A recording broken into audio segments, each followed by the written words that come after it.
Okay guys, example 5 అనమాట. ఇక్కడ find the roots of the quadratic equation 3x² minus 2 root 6x plus 2. ఇక్కడ చూడండి, ఇది వెరీ వెరీ ఇంపార్టెంట్ ప్రాబ్లం. ఇక గుర్తుపెట్టుకోండి, ఈ ఫ్యాక్టరైజేషన్ మెథడ్ ద్వారా మనకి 4 మార్క్స్ రానికి అవకాశం ఉంటుంది. ఓకే, ఫిఫ్త్ ప్రాబ్లం చూడండి. ఇక్కడ గివెన్ ద సేమ్ సొల్యూషన్ అలాగనే రాసుకోవాలి. Given the quadratic equation is 3x² minus 2 root 6x plus 2 equal to 0. ఇక్కడ చూడండి, మనకి ఇప్పటి వరకు first number last number into చేసి మధ్య నెంబర్ వచ్చేటట్టు చేసినాం, కానీ ఇక్కడ అలా లేదు. ఇక్కడ చూడండి, మనము మెథడ్ అనేది చేంజ్ చేసుకుంటూ ఉండాలి. మ్యాథ్స్ లో ఎప్పటికప్పుడు మనం మెథడ్ అనేది చేంజ్ చేసుకుంటూ ఉంటే ఎప్పటికైనా ఈజీగా వస్తుంది. ఇక్కడ చూడండి, మీకు ఇది అర్థం కావాలంటే ఫస్ట్ ఇది బాయినండి. ఎక్స్ ప్లస్ ఎక్స్ ఏమవుతుంది? 2x అవుతుంది కదా. మైనస్ ఎక్స్ ఏమవుతుంది? మైనస్ 2x అవుతుంది. ఓకే, ఇక్కడ చూడండి, మైనస్ 2x ఏమవుతుంది? మైనస్ 4x అవుతుంది కదా. ఇది బాగానండి, మీకు ఇది పర్ఫెక్ట్ గా అర్థమవుతుంది. ఓకే, ఇక్కడ కూడా సేమ్ ఇలాగనే చేసుకోవాలి.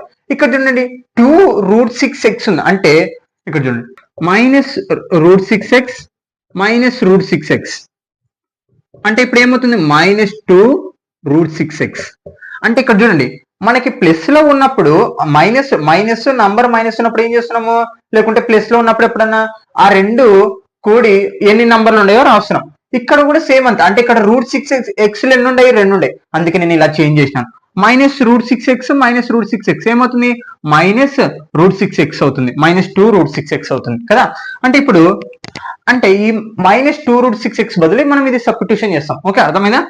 3x² minus root 6x minus root 6x plus 2 equal to 0. మీరు కావాలంటే గమనించి చూడండి.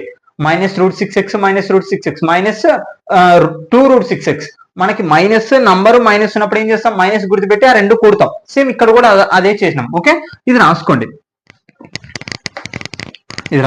ఓకే, నేను తుడుతాను. ఓకే, ఇది రాసుకోండి. ఓకే, ఇక్కడ చూడండి, ఇదికి అయిపోయింది ఫస్ట్ మెథడ్. ఇప్పుడు ఏం చేయాలి? కామన్ చేయాలి. మనకి ఇక్కడ కామన్ దీనికి ఎక్స్ మాత్రమే ఉంది. ఓకే, ఇప్పుడు మనకి కొంచెం డిఫికల్ట్ గా మారుతుంది కాబట్టి ప్రాబ్లం చూడండి. ఇప్పుడు ఇది కొంచెం డిఫికల్ట్ ప్రాబ్లమే, మనం ఆలోచించేస్తే ఈజీగా ఉంటుంది. ఇప్పుడు మనం 3 బదులు ఏమని రాయొచ్చు? ఇక్కడ చూడండి, root 3 into root 3 equal to root 3 whole square అని రాస్తాం కదా. అంటే ఇంటూ చేసినప్పుడు హోల్ స్క్వేర్ లెక్క స్క్వేర్ రూట్ క్యాన్సల్, ఇంకా మిగిలిన ఆన్సర్ 3. అంటే 3 బదులు మనం రూట్ 2 ఇంటూ రూట్ 2 రాసుకోవచ్చు, రూట్ 3 రాసుకోవచ్చు. ఓకే, అంటే ఇప్పుడు నేను 3 బదులు కూడా అదే రాస్తాను. Root 3 into root 3 x². Okay, minus ఇక్కడ మనం రూట్ 6 ఏమని రాసుకోవచ్చు? ఫర్ ఎగ్జాంపుల్ గా 6 ని 3 ఇంటూ 2, 3 2 జా 6. అంటే ఇప్పుడు రూట్ 3 ఇంటూ రూట్ 2 గా రాసుకుంటాం.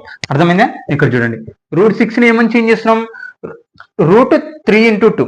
ఓకే, అంటే ఇప్పుడు ఈ రూట్ మళ్ళీ రెండింటికి సమానంగా సపరేట్ రాసినాం. అంటే ఇప్పుడు మనం రూట్ 6 బదిలీ ఇది మొత్తం రాయొచ్చు. అంటే రూట్ 6 బదిలీ ఏమని రాయొచ్చు? Root 3 into root 2 x minus ఇక్కడ కూడా రూట్ 6 ఉంది కాబట్టి సేమ్ అదే రాయాలి. మళ్ళీ root 3 into root 2 x plus same ఇక్కడ చూడండి, మనం ఇక్కడ 3ని ఎలా చేసినాం, ఇప్పుడు 2ను కూడా అలాగనే చేయాలి. ఇక్కడ చూడండి, root 2 into root 2 equal to root 2 whole square. Square root cancel అంటే 2. అంటే 2 బదులు మనం రూట్ 2 ఇంటూ రూట్ 2 రాసుకోవచ్చు. అంటే 2 బదులు root 2 into root 2 equal to 0. ఇప్పుడు కామన్ తీయండి. ఓకే, మనం 3 బదులు ఇక్కడ చూడండి, మళ్ళీ 3 ఇంటూ 3 హోల్ స్క్వేర్ రాస్తే మళ్ళీ 3నే మిగులుతుంది. 2 ఇంటూ హోల్ స్క్వేర్ రాస్తే మళ్ళీ 2నే వస్తుంది. 3 2 జా 6 మళ్ళీ రూటే వస్తుంది. ఓకే, అర్థమైందా? మనం వాటిని చేంజ్ చేసుకుంటాం. ఓకే, అర్థమైంది. ఇవి ఖచ్చితంగా మీకు రాసుకోండి. మీకు ఎప్పుడైనా ప్రాబ్లం అర్థం కానప్పుడు ఈజీగా అర్థమవుతుంది. ఓకే, ఇక్కడ చూడండి, కామన్ గా ఏం తీయొచ్చు? ఇప్పుడు మనం ఇక్కడ ఈ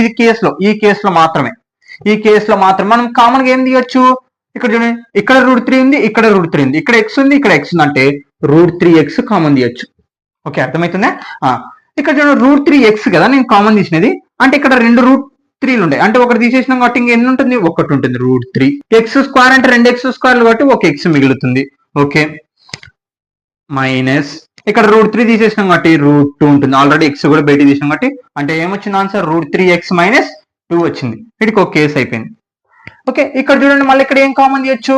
ఇక్కడ రూట్ 3 ఉంది, ఇక్కడ రూట్ 2 ఉంది, ఇక్కడ రూట్ 2 ఉంది, ఇక్కడ రూట్ 2 ఉంది. అంటే మనం మొత్తం రూట్ √2 కామన్ తీద్దాం, అంటే -√2 తీద్దాం. ఓకే, -√2 ఇక్కడ √3x plus into minus. Okay, ఇక్కడ √2 ఉంది తీసేసినాం కాబట్టి ఇంకెన్ని √2 ఉన్నాయి, ఒక √2 ఉంది, ఈక్వల్ టు 0. సేమ్ ఆన్సర్ వచ్చిందా, అంటే మనం చేసిన లెక్క కరెక్ట్. ఓకే, ఇంకా మళ్ళీ సేమ్ కామన్ ఏమేమి కామన్ ఉన్నాయి, √3x -√2, √3x -√2 కామన్ తీయండి, √3x -√2. Next √3x -√2 equal to 0. మళ్ళీ సేమ్ సపరేట్ చేయండి, √3x -√2 equal to 0. Okay, √3x -√2 equal to 0. ఒక కేస్ -√3 అవతల పోతే -√2 అవతల పోతే +√2, అంటే √3x equal to √2, x equal to √2/√3. మనకి √3 అనేది ఇంటూ చేస్తుంది, ఇవతల పోతే డివైడెడ్ బై, అంటే √3. ఓకే, సేమ్ ఇది కూడా ఇదే ఆన్సర్ వస్తుంది. మైనస్ అవతల పోతే ఏమవుతుంది, ప్లస్ అవుతుంది, అంటే √3x ఈక్వల్ టు +√2. మనకి x వాల్యూ కావాలి కాబట్టి √2 ఇంటూ /√3. అంటే ఇప్పుడు ఈ x వాల్యూ మీరు ఖచ్చితంగా సబ్స్టిట్యూషన్ చేయండి, ఈ ఈక్వేషన్ మనకి ఖచ్చితంగా 0 వస్తుంది. ఓకే గైస్, అర్థమైంది కదా. ఈ నంబర్ల బదులు మనం చేంజ్ చేసుకుంటాం, ఇదంతా అదొక్కటి గమనియండి, ఈ నంబర్ల బదులు ఇది చేంజ్ చేసుకుంటాం. ఇక్కడ కామన్ గా ఏమేమి ఉందో అది మాత్రమే తీస్తాం. ఇక్కడ నాకు √3 కామన్ కాబట్టి ఒక √3 తీసినాను, ఇక్కడ x కామన్ కాబట్టి ఒక x బయట తీసినాం, ఇక్కడ √2 కామన్ కాబట్టి ఒక √2 బయటికి తీసినాం. ఇదంతా మీరు ఇవన్నీ మామూలుగా చిన్న లెక్కలే, వీటిని అర్థం చేసుకుని బేసిక్స్ మ్యాథమెటిక్ బేసిక్స్ తోనే వీటిని చేస్తాం. ఏం కొత్తగా తెచ్చి ఏం చేయట్లేదు ఇక్కడ, ఓన్లీ మ్యాథమెటిక్ బేసిక్స్ చిన్నప్పటి నుంచి వచ్చినట్టుగా మనకి. Okay guys, thank you all of you. మీరు అలాగనే మీరు ఖచ్చితంగా అర్థం కాకుండా ఇంకోసారి స్కిప్ చేయకుండా పర్ఫెక్ట్ గా అంటే పర్ఫెక్ట్ గా అర్థమవుతుంది. Okay guys, thank you all of you.